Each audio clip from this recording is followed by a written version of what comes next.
gumastos ang Kong TV Malaka. Oy, gang, sa amin ka magpapasko?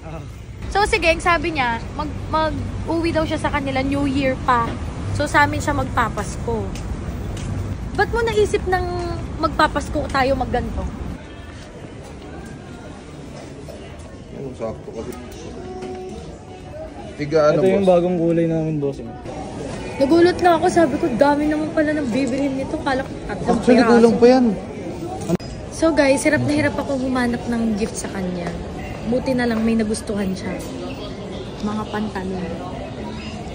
Nautak din hindi siya lumalapit Hindi siya nalapit kasi. Hindi siya nalapit kasi nautak din Wala kang dalang ano. Hindi ko dala yung card ko.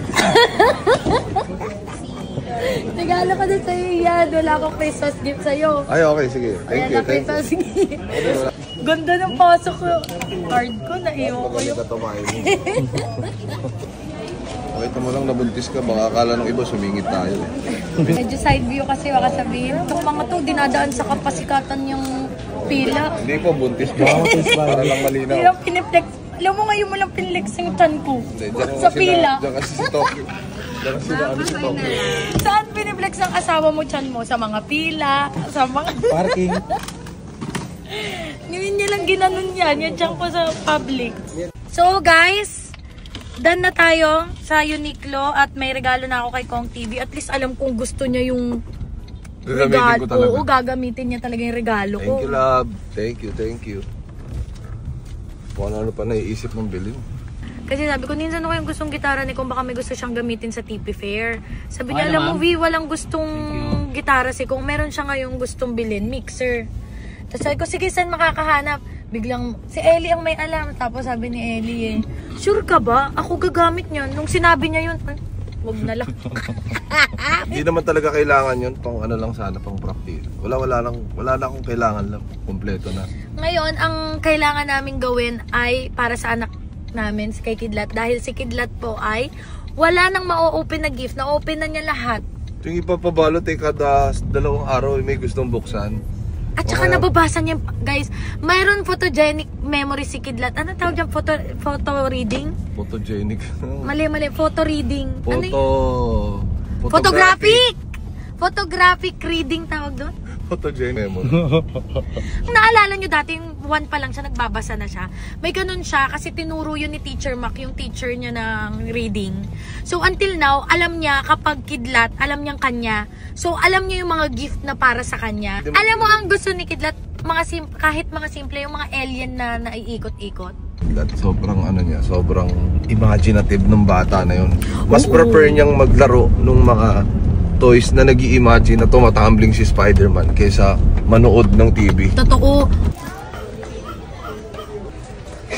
Eto, ma'am. Alam ko pinapasok. Oh, very ma'am. Ito ibabalot ko, tapos ilalagay ko yung... Hawakan mo nga da. Yan. Para nang nag-i-school. Diba? Tapos ito yung i-gift wrap. So guys, ang pagkain ko ay siopaw, siomay, and para kay Kidlat, siopaw.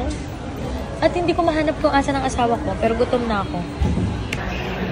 Ayun. Ano pagkain mo? Olo, ang sarap. Hindi mo naman sinabing ganyan yung labanan.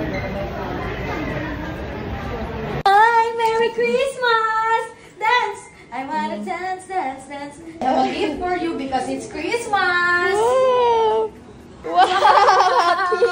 Happy ang bata! Come on! Close your eyes! Close your eyes! Good! Sweet! Anong sasabihin? Louder! Thank you! Okay. Wow! Wow! What's that? Wow! So many books! Uy, Parang... Play nga!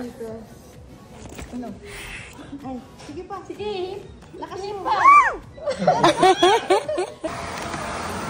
So guys, ito na yung regalo sa akin ni Kong. Yung regalo niya sa akin, yung magpapahirap din sa akin. sabi nakukuha, oh. Maganda to kasi yung mga vacuum namin, Medyo mabigat. Ito pang sofa talaga to. Sofa, kama, unan. Are you excited? Oh, dito. Open mo.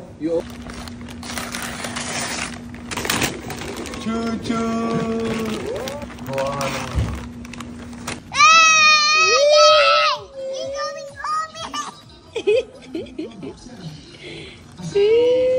Nako.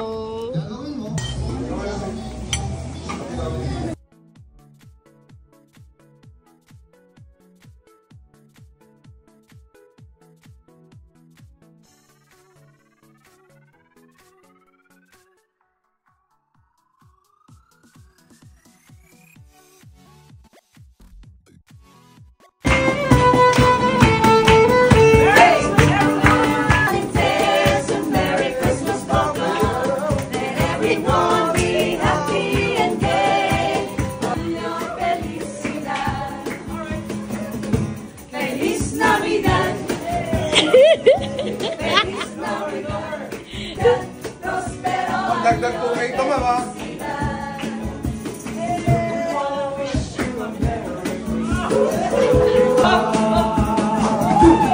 Wow!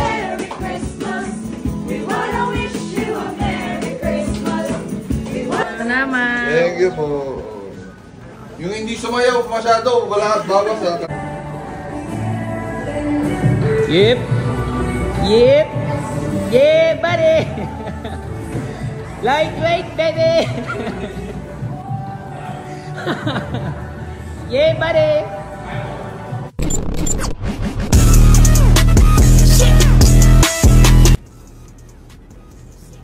Sir, okay na po? Sir, okay na po? Sir. Sir. Ay, ano? Cash na lang po. Cash lang pala. If you're not subscribed to Team Payaman, why not? Coconut Pocknot. Subscribe now and ring the notification bell. Gago!